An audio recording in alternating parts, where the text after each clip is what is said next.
no way to get back up? I have felt this way. To me, falling feels like your life is spiraling out of control, and there's no way to stop it. It's likely that at some point in our lives, every single person in this room will experience some sort of fall. But what do we do when that happens? In 2009, there was a study done for the Western Journal of Nursing Research by L. Buscher and V.T. Grando. They took a culmination of studies of Alzheimer's patients who had recently been diagnosed. They were asked if they used their spirituality to cope with their cognitive loss. A third of them said they did use their spirituality, but they all defined it in a different way. Some said it was their belief in a higher power that gave them purpose in life. One woman described it as her pragmatic approach to life, and another one said they felt spirituality in nature. No matter how spirituality is defined, I believe that faith and hope are universal concepts among all definitions, and that faith fosters hope. Today I want to talk to you about what is faith, why do we need it, and how can we apply it in our lives. What is faith? A common definition for faith is having complete confidence or trust in someone or something. Some may consider hope and faith to be one of the same, but if you look up the definition for hope, you'll see it defined as having a feeling of desire or expectation for a certain outcome to happen. If hope is a feeling, then faith is where you put those feelings. Once you can figure out where you put your feelings, it's a lot easier to see why we need faith. Faith lays the foundation for hope. In 2012, Professor Arthur Dobrin from Hofstra University wrote an article titled "Why Faith is Important." In his article, he stated, "We act in faith when there is no guarantee, no certainty. It's that uncertain feeling in life that causes us to want to hope.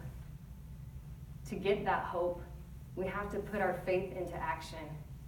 This is where the application comes into play. I can't tell you how to apply your faith, but if you think back to when I asked if you'd ever experienced falling, was there someone that reached a hand out to help you up, or something that broke your fall? This is a good indicator of where you may put your faith and how you apply it. Today I want to share with you how I apply my faith. But I want you to keep in mind that I'm not trying to convince you to apply your faith in the same ways that I apply mine, only to figure out where it is you put your faith, so that you can have hope when you feel like you're falling. Falling. This is a very familiar feeling to me that I've experienced a lot over the last 18 months. But before I tell you why, I want to show you this chart. This is the Glasgow-Coma scale. You can find it on their website, and this chart was last revised in 2004. The Glasgow-Coma scale is a scoring system used to determine the level of consciousness in someone who has received a traumatic brain injury. They base it off of your eye movement, your verbal responses, and your motor movements. On a scale of 3 to 15, 3 being completely unconscious and unresponsive, to 15, completely conscious and responsive, my 2-year-old son was given a score of 5 after he fell 14 feet from our 2-story window onto his head. He was pushing on the screen to say hello to his sisters, and the screen popped, and out he fell.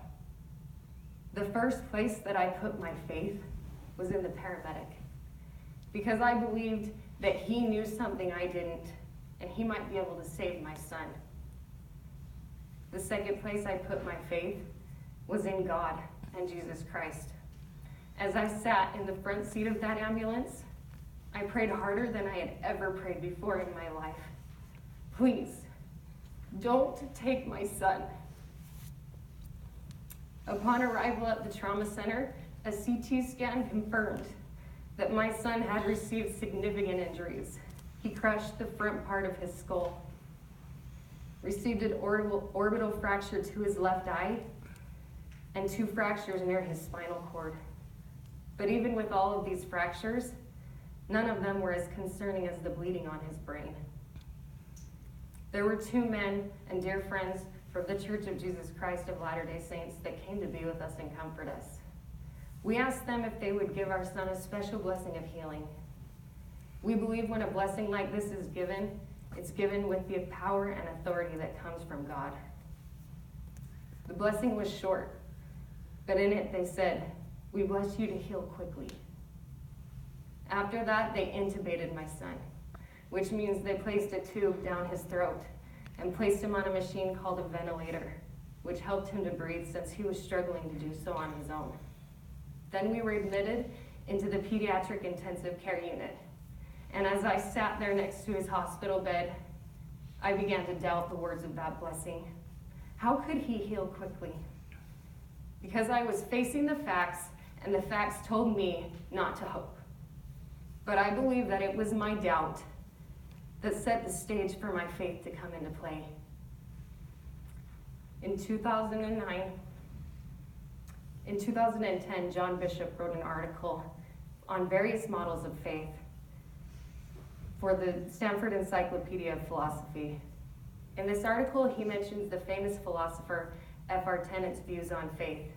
He said he takes faith to be a line of conduct not warranted by present facts, experimenting with the possible or the ideal, and venturing into the unknown, taking a risk of disappointment and defeat.